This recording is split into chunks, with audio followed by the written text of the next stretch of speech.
Donc nous allons faire une intervention au nom de l'Union départementale Force ouvrière des Landes. Amis, citoyens, citoyennes, camarades, par ce dépôt de gerbes sur le parvis de la mairie de Mont-de-Marsan, l'Union départementale Force ouvrière en ce 1er mai 2021 rend hommage à la mémoire des 30 000 victimes de la commune de Paris, férocement réprimées par le gouvernement d'Adolphe Thiers. Les derniers combats de la commune se sont déroulés il y a 150 ans, après 72 jours d'une expérience révolutionnaire sans précédent, autour et au cœur du cimetière de Père-Lachaise. Près de 200 fédérés y ont été fusillés. En ce moment même, à Paris, un hommage aux communards est rendu au mur des fédérés par nombre d'associations, de fédérations et confédérations syndicales, dont Force ouvrière. Il y a 150 ans, le prolétariat parisien montait à l'assaut du ciel contre la réaction, le cléricalisme et le vieux monde. Pendant 2 mois, 1 semaine et quelques jours, la classe ouvrière, déterminée coûte que coûte à prendre ses affaires en main, dressait le programme d'un véritable gouvernement ouvrier du peuple, pour le peuple, par le peuple. Tout était devenu possible, les damnés de la terre, les forçats de la faim étaient debout, ils n'étaient rien, ils sont devenus tout. Lors de ces 2 mois, l'utopie est devenue réalité, avec des mesures révolutionnaires comme la réquisition des ateliers abandonnés par leurs patrons, au profit des coopératives ouvrières, avec la mise à l'étude d'une indemnisation pour les propriétaires, la réduction de la journée de travail à 10 heures, le début de l'égalité salariale entre les hommes et les femmes. Dans les ateliers, un conseil de direction est élu tous les 15 jours, la suppression du système des amendes des patrons sur les salariés, l'institution d'appel d'offres pour les marchés publics avec indication d'un salaire minimum, l'annulation des loyers dus depuis le moratoire, la suspension des poursuites judiciaires contre les échéances de loyers des faits de commerce, l'abolition de la conscription militaire et l'armée de métier. L'interdiction arbitraire et l'obligation de dresser un procès verbal, la séparation de l'Église et de l'État et la suppression du budget des cultes, le développement des bases de l'école laïque instituant la gratuité, créant les premières écoles primaires des filles et les collèges professionnels, l'abolition de la peine de mort. L'idéal de la commune ne s'est pas éteint après les semaines sanglantes de son écrasement par le pouvoir versaillais. L'œuvre de la commune de Paris fut immense et a ouvert le chemin au peuple du monde. Les communards, à 80% ouvriers et artisans, avaient développé un programme socialiste et fédéraliste. Derrière le drapeau rouge, ils voulaient réorganiser l'économie au profit des travailleurs.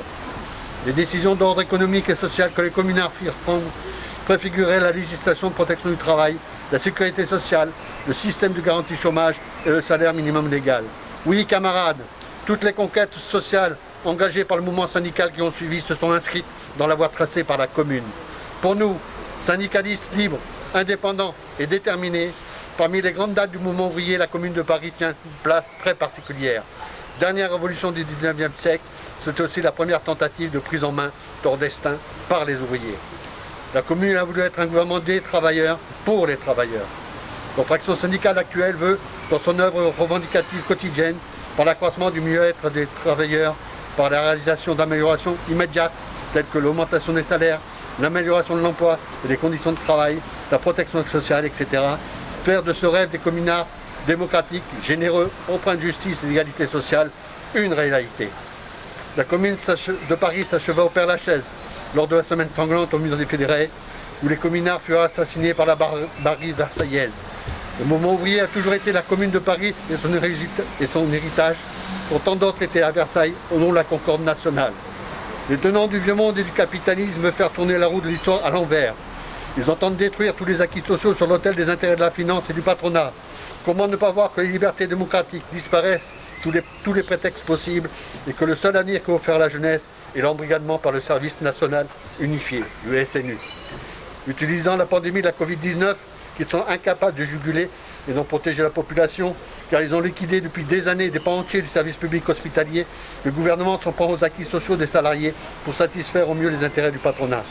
Outre le scandale du non-renouvellement des masques, le manque des tests et du départ plus que poussif de la vaccination, si le nombre de lits à disposition n'était pas passé de 450 000 à 250 000 de 2006 à 2020, avec en parallèle une baisse du nombre de lits en réanimation et des dizaines de milliers de personnels soignants en moins, nous serions dans une autre situation. Pour masquer cet assassinat délibéré du service public, le président de la République ne cesse d'en appeler à l'union nationale autour de sa personne. Et ils sont nombreux à se presser et faire don de leur personne à l'Élysée. Il est loin d'être sûr que ce soit purement philanthropique et philosophique. Force ouvrière n'entend pas aliéner son indépendance, sa liberté de comportement, comme le disait notre regretté secrétaire général Marc Blondel, en se liant au char d'une union sacrée de triste renommée. Comment ne pas voir que l'opération Tous derrière mon panache blanc élyséen vise à camoufler l'énorme responsabilité du gouvernement successif dans les ravages de cette pandémie. On ne cesse de nous parler du jour d'après, mais les jours qui nous intéressent, ce sont ceux d'aujourd'hui, comme les promesses n'engagent que ceux qui y croient et faux ne s'aventurera pas sur ce terrain. En s'en prenant ouvertement aux acquis ouvriers, sociaux, démocratiques, laïcs et à la jeunesse, en s'en prenant aux libertés démocratiques fondamentales, dont celle de manifester de Sorénie, avec l'état d'urgence sanitaire sans cesse repoussé, avec la loi dite sécurité globale, avec celle confortant les principes de la République, alias contre le séparatisme, et avec les 3 décrets du 2 décembre 2020, généralisant le fichage de la population, notamment des syndiqués, le président de la République et son gouvernement entendent imposer un monde d'exploitation, de soumission et tout dévoué au patronat et à la finance. Être fidèle à la Commune de Paris, c'est refuser l'union sacrée et défendre les acquis sociaux, syndicaux, démocratiques et laïques. Si aujourd'hui nous commémorons les 150 ans de la Commune, si nous honorons les communards, ce n'est pas par nostalgie ou glorification de la passé rétrograde comme le fait Macron avec Napoléon. Si nous commémorons la Commune et son idéal d'émancipation ouvrière et de liberté, c'est parce qu'on peut encore, à l'image de l'invitation d'André Breton, transformer le monde et changer la vie. Honneur aux communards, vive la Commune, vive la sociale, vive le syndicalisme libre et indépendant, vive la Confédération CGT Force ouvrière. Merci camarades.